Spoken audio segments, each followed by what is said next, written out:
Анхан сургаж дүүн сонсдог гэсэн Монгол Ардын сайхан зүйл үгүй. Ахмад үеийнхэн өнөө цаг үед улс төр нийгмийн идэвхтэй байж, улс орны хүчлийн тулгымдсан асуудлаар саналаа солилцсон. Олон нийт төр засгийн удирдлагад өөрсдийн үгийг хүргэж байх нь буруу биш ээ. Ахмад үеийнхний сургаал туулж өнгөрүүлсэн туршлага хойч үеийнхэнд үргэлж үн цэнтэй байсаар ирсэн. Прокурорын байгууллага Ахмадын холбоо 2015 оны 6 сарын 2-нд Монгол Улсын ерөнхий прокурорын 64 дугаар тушаалаа байгуулагдсан. Улсын ерөнхий прокурорын газрыг түшгэлсэн байгууллагын дэргэдэх байгууллага. За үүнээс өмнө бол манай прокурорын нэгж газруудад манай ахмадууд харьяалагдаж ажиллаж байсан. За холбоо байгуулагчнаар бол бидний ажил бас нэгдсэн бодлого төлөвлөлтөнд орж ахмадуудтай хүрэлцэх, ахмадуудынхаа талаар явуулах бодлогыг оновчтой тодорхойлоход илүү үр дүнтэй болсон. Нэгдсэн үндэсний байгууллагын эдийн засаг нийгэм соёлын хороо Ахмад Настан гэх нэршилийг сонгосон ба Ерөнхий ассамблеийн 47-гийн 5, 48-ийн 98 дугаар тогтоолд энэ нэр томьёог ашигласан байдаг. 65 нас бол тэтгэврт гардаг нийтлэг нас буюу түүнээс дээш наснд тэтгэврт гарах хандлагатай байдаг учраас Ахмад Настан гэх нэр томьёонд 65 болон түүнээс дээш насны хүмүүсийг хамаатуулна гэж Европын холбооны статистикийн үйлчилгээний Евростат үздэг. Түүнчлэн Дэлхийн эрүүл мэндийн байгууллагын судалгаагаар ихэнх хөгжингүй орнууд хамгийн багадаа 65 настай хүнийг Ахмад насны ангиллалд хамаатуулж байна. Энэ нь тэтгэврт тогтоолгох насны хязгаартай холбоотой ажээ.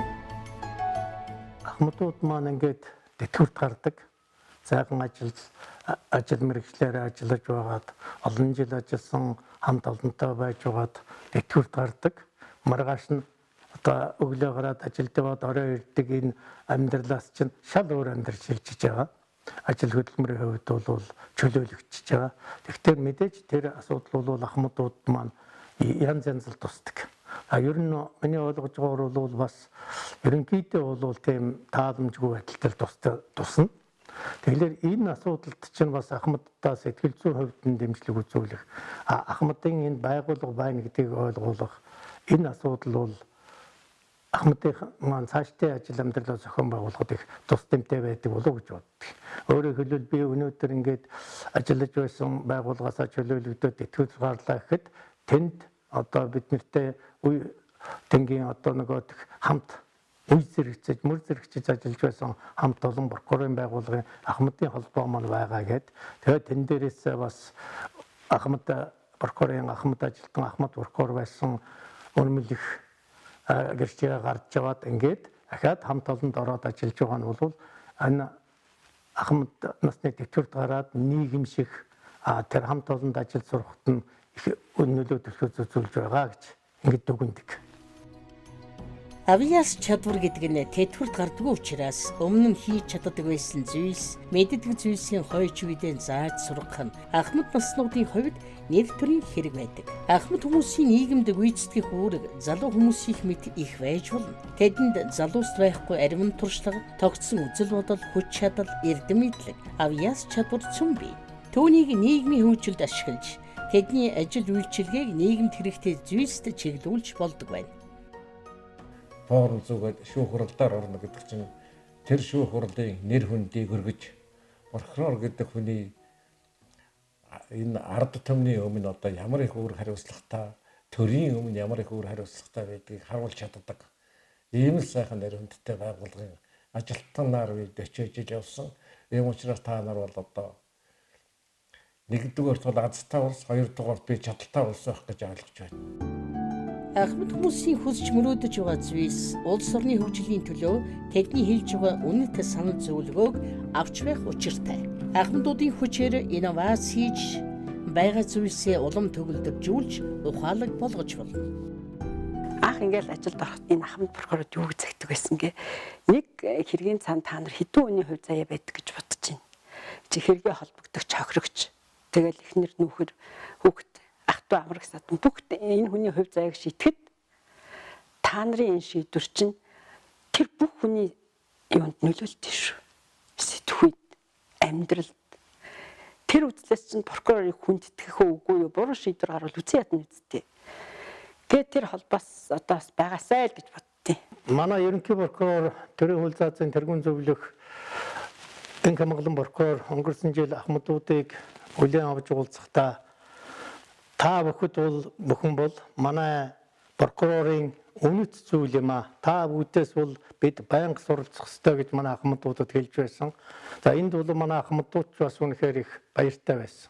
Энэ агуулгаар нь аваад үзэхэд бол би ерөнхий прокурор бол манай Ахмадуудыг үнэхээр одоо бодлогынхоо төвд авч тэдний одоо хийж үтээсэн одоо тэр асар их баялаг туршлагыг одоо залуу үед эзэмшүүлэхэд чиглэсэн ийм одоо өндөр үнэлэмжээ гэж бас ингэж харж байсан.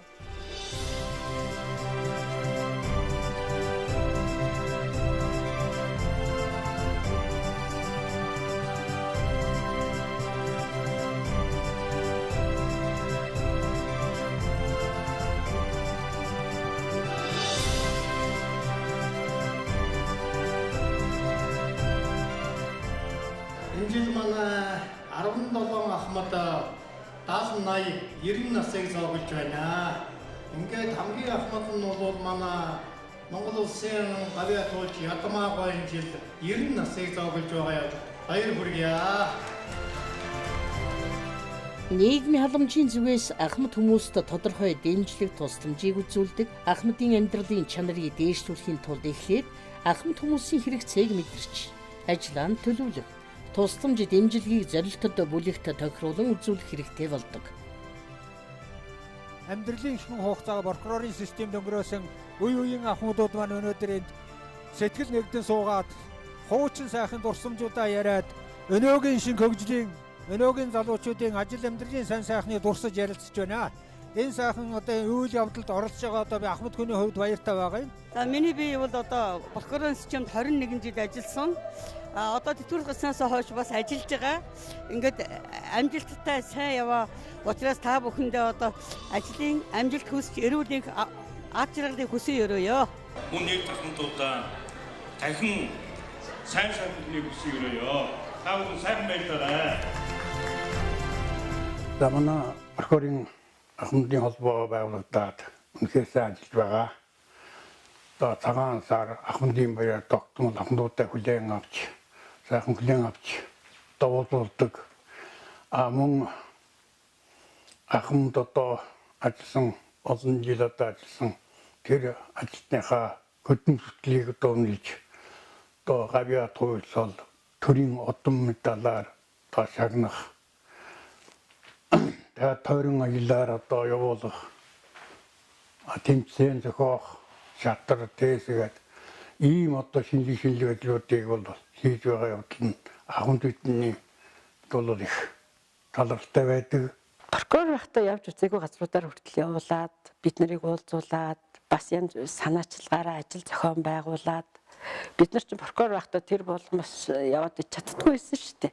Ерөөсөө бидний үуч асар хүнд нөхцөл хэдэн хүүхдээ жирэл юун зугаалж явах 100-ийнхаа эдэн сар хэдэн хүүхдийнхээ өвлийн бэлтгэл ажлыг л таардаг гэсэн ганцаарынхаа амралтаар тэгж амжаагүй ажил Ахмадын холбоо маань зохион байгуулад бид нарыг ураад ажил их хийж байгаа. Энэ ажилдаа бас дэмждэг. Тэгээ янз бүрийн тэмцээн уралдаан зохион байгуулж байна. Бид нарт бол бас их урам хайрлж байна. Прокурорын байгууллага Ахмадуудаа анхаарж байгаа. 3 үеийн одоо уулзалтыг хэд хэдэн удаа зохиосон. Ийм учраас би хэдийгээр өнөөдөр гэртээ сууж байгаа ч гэсэн сонин хэвлэл уншиж прокурорын байгууллагын ажил үзсээр бол бахархаж байгаа юм аа.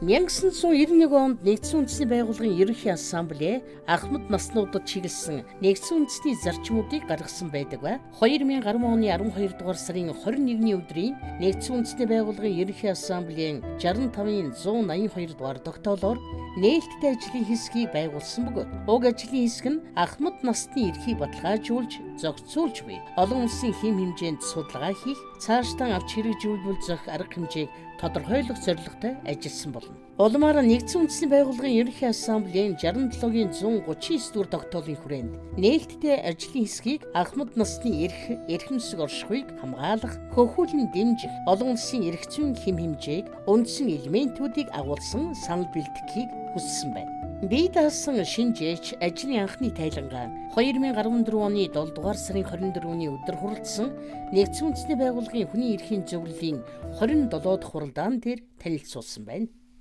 За ахмадын холбоо бол үйл ажиллагаагаа гол хэдэн зүйл чиглүүлж ажиллаж байна. За юуны төрөнд бол уламжлалт өдрүүд жилүүрийн одоо цагаан сарын шөнийн нэгэн жилүүрийн 10 дугаар сарын 1 буюу ахмадын өдрүүдээр ахмадуудаа хүлээн авч хүндэтгэл үзүүлэх бэлэг дурсгалын зүйл гардуулах за энэ арга хэмжээнийхээ агуулга хэлбэрийг илүү баяжуулах үүнд ахмадын оролцоог нэмэгдүүлэх зэрэгт нэлээд анхаарч ажиллаж байна.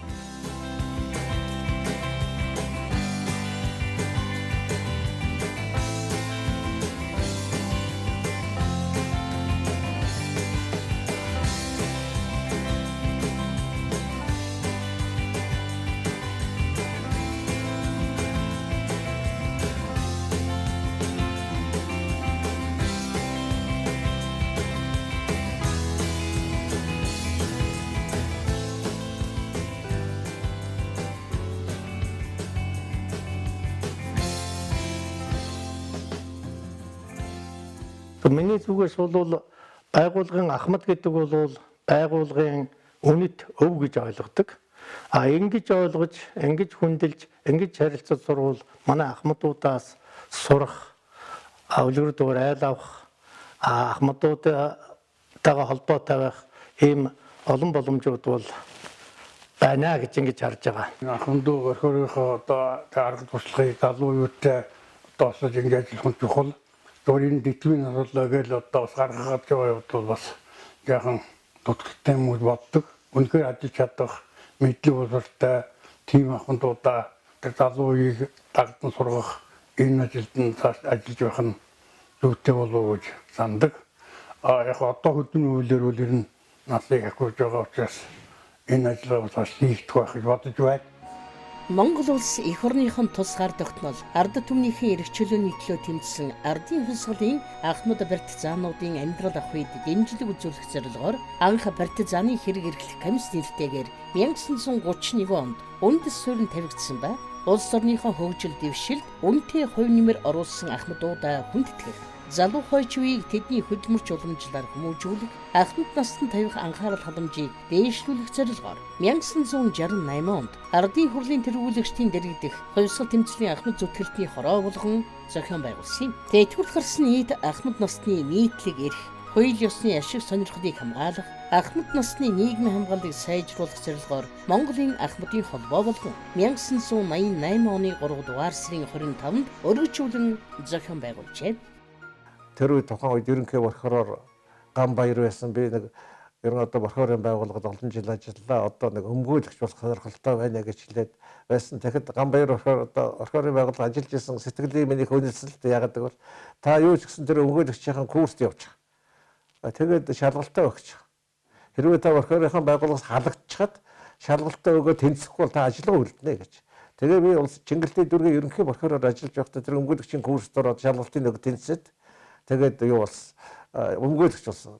Тэгээд борхоорын байгууллагын ахмадын хурал болоод намайг ахмадын хорооны борхоорын ахмадын хорооны даргаар томилж борхоороор маань одоо телевизээр утас контор гаргаж байгаа. За та энэ ахмадын хорооныхаа ажлыг хий, өмгөөллийн ажлыг хий гэсэн. Энэ бол борхоорын байгууллагад намайг бас олон жил ажиллаж явсныг минь үнэлж борхоорын байгууллага намайг дараачийн тэтгэврдээ гараад өөр ажилд орох хүртэл одоо дэмжиж байсан байхгүй юу. Ийм учраас борхоорынхан байгууллагаар бахархахгүй байхын аргагүй. Борхоорынхан байгууллагын ажилтнуудаа хараад баярлахын аргагүй. Одоо ийм л болцоог өгнө л дээ. Би тэтгэвртээ гарснаас хойш өмгөөлөл хийж байгаа. Гэхдээ энэ шүүхийн хяналт болон шүүх төрийн төлөөлөх ажлыг эрхэлжсэн энэ ажил маань надад одоо өмгөөлөгчигт маш их тусдсан болж байна. Миний тэр үеийн миний хийжсэн энэ ажил бол иргэний хэрэг их уншдаг, иргэний шүүх хуралдаанд оролцдог байсан учраас одоо зүгээр ихэвчлэн иргэний болон захиргааны хэрэгт оролцож байна. Тэгээд бас судалгаж барих шинэ хуультай холбогдуулаад залуучуудаас дутахгүйгээр хуулиудаа судлаад хуралдаанд ороод мэтгэлцээл тэгэл өмгөөллийн ажлыг хийж байгаа. Манай улсын хувьд ахмад насны нийгмийн хамгаалалттай холбогдох харилцааг зохицуулах зорилгоор улсын их хурл 2005 онд ахмад насны нийгмийн хамгааллын тухай хууль, засгийн газар 2009 оны 156 дугаар тогтоолын хавцралтаар хүн амын насжилтын асуудал арга үндэсний стратегийг тусгайлан баталсан юм. Хүний одоо ажиллах нас, за ялангуяа прокурор болох нас бол 25. Гэхдээ 25-аас нэг та прокурор боллоо гэж чинь 25-аас 35 нас хүртэл 10 жил яг залуу нас. За 35-аас 45, 50 хүртэл бол эдэр нас. Тэгэл 50-аас дээш ахмад прокурор гэсэн наснд. Тэгээд гавьяндаа гарна гэсэн. Ер нь энэ дөрвөн үйлчлэлээр л ажиллаж байгаа.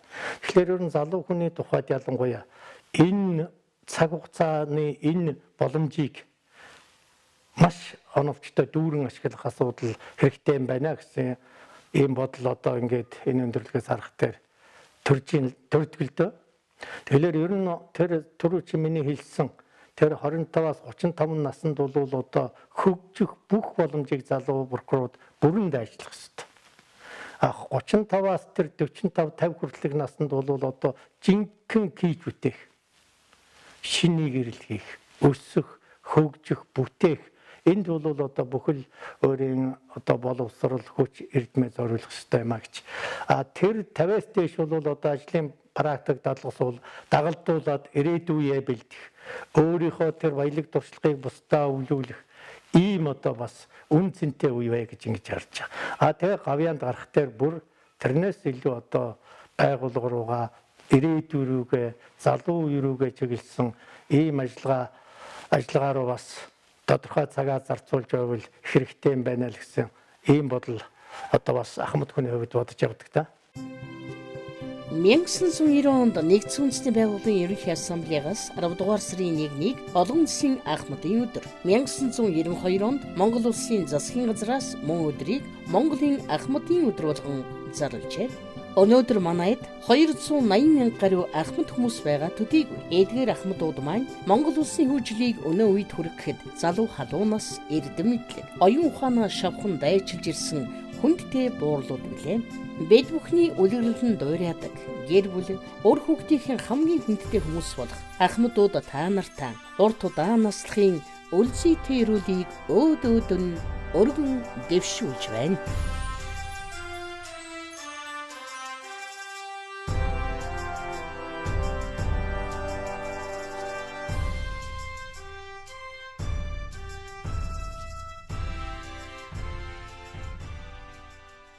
Ингээд прокурорын байгууллагын 88 жилийн ог тохиолдуулан энэ прокурорын байгууллагад ажиллаж байсан үеийн ахмад прокурорууд, тэтгэврд байгаа ахмад прокурорууд, өнөөдрийн ажиллаж байгаа мэргэжил чадвар сайтай энэ сайхан залуучуудаа хамгийн сайхан бүхнийг өрөөё.